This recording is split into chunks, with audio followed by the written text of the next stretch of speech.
নমস্কাৰ বন্ধুসকল, বিজনীবাসীৰ বাবে ভাল খবৰ বুলি ক'ব লাগিব। এইবাৰ আহিছে বিজনীত ML ইনফো নামৰ এটা মোবাইল ৰিপেয়াৰিং প্ৰতিষ্ঠান আহিছে। মোৰ পিছফালে কি ধুনীয়াকৈ সজাই পৰা ৰখা হৈছে চাওক। মোবাইল মেৰামতি কৰাৰ কাৰণে যিবিলাক যুৱক যুৱতী আগ্ৰহী, গুৱাহাটী যাব লাগে নাইবা বহিৰাজ্য যাব লাগে, এবাৰ আপোনালোকে বহিৰাজ্য যাব নালাগে। বিজনীত কিন্তু এবাৰ আপোনালোকে কিন্তু মোবাইল ৰিপেয়াৰিং কাম কিন্তু আপোনালোকে শিকিব পাৰিব। মাত্ৰ 2 মাহত শিকিব পাৰিব আৰু কম পইচাত শিকিব পাৰিব। চাওক, মোৰ পিছফালে কিন্তু ধুনীয়াকৈ সজাই পৰাই কিন্তু এই মিচিংবিলাক ৰখা হৈছে। এতিয়া কিন্তু এই প্ৰতিষ্ঠানটো আৰম্ভ হৈছেহি।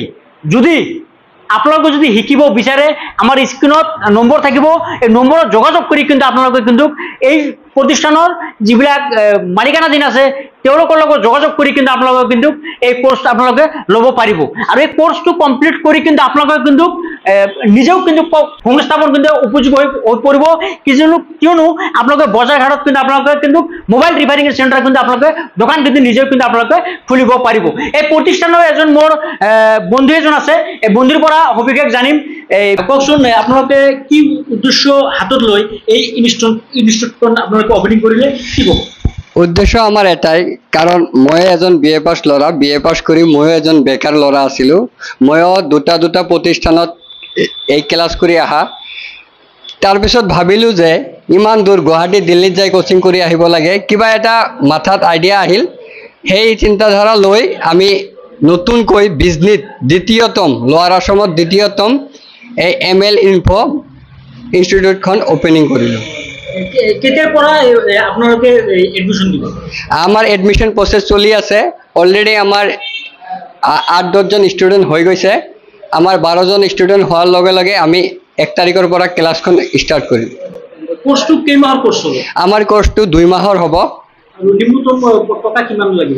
আমাৰ কোৰ্স 2 মাহৰ কোৰ্স হ'ব। নিম্নতম পইচা 25,000।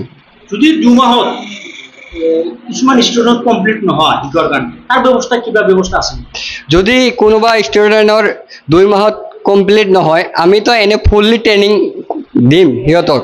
যদি তথাপিও কিছুমানৰ কিছু বস্তুত প্ৰব্লেম থাকে, সেইসকলক আমি এক্সট্ৰা ক্লাছ দিম। যিখিনি বস্তুত সিহঁতৰ প্ৰব্লেম হৈ আছে সেইখিনি বস্তু আমি 1 সপ্তাহত তেখেতসকলক সলভ কৰি দিম। কিছুমান আপোনালোকৰ ষ্টুডেণ্টবিলাক কিছুমান ইয়াতে শিকি দোকান নিদি বেলেগ কেয়াৰ, মোবাইল কেয়াৰত কাম কৰিব ইচ্ছা থাকিব সিহঁতৰ, যদি কিবা 100% জব দিয়া কিবা আপোনালোকৰ কোৰ্স আছে নেকি? আমাৰ ইনষ্টিটিউটৰ পৰা এই যিখন ভেলুৱেবল চাৰ্টিফিকেট দিয়া হ'ব, সেই চাৰ্টিফিকেট লৈ যদি বাহিৰত যায় কোম্পানীত ডাইৰেক্টলি জব পাব। সিহঁতত মিনিমাম 20,000 25,000 এটা চেলাৰী পাব। প্ৰিয় দৰ্শক, এই যিজন মালিকানাধীন আছিল তেওঁৰ মুখৰ পৰা আপোনালোকে শুনিলে। চাওক, ধুনীয়াকৈ বস্তুবিলাক সজাই পৰা ৰখা হৈছে। অহা 1 তাৰিখৰ পৰা কিন্তু এই ML ইনফো যি মোবাইল ৰিপেয়াৰিং চেণ্টাৰখন কিন্তু ওপেনিং হ'ব। ইয়াতে কিন্তু 25,000 2 মাহৰ যিটো আপোনাৰ ফিজ হ'ব 25,000 হ'ব। আৰু যদি 2 মাহত যদি কমপ্লিট নহয়, তাৰ পিছত কিন্তু সিহঁতে কিন্তু বিনামূলীয়াকৈ কিন্তু সিহঁতৰ ট্ৰেইনিঙৰ ব্যৱস্থা কিন্তু কৰিছে। যদি আপোনালোকে যদি এই মোবাইল ৰিপেয়াৰিঙৰ শিকিব বিচাৰে, স্ক্ৰীনত কেইটামান নম্বৰ আছে, নম্বৰত যোগাযোগ কৰি কিন্তু আপোনালোকে কিন্তু এই ট্ৰেইনিংটো আপোনালোকে কিন্তু ল'ব পাৰিব।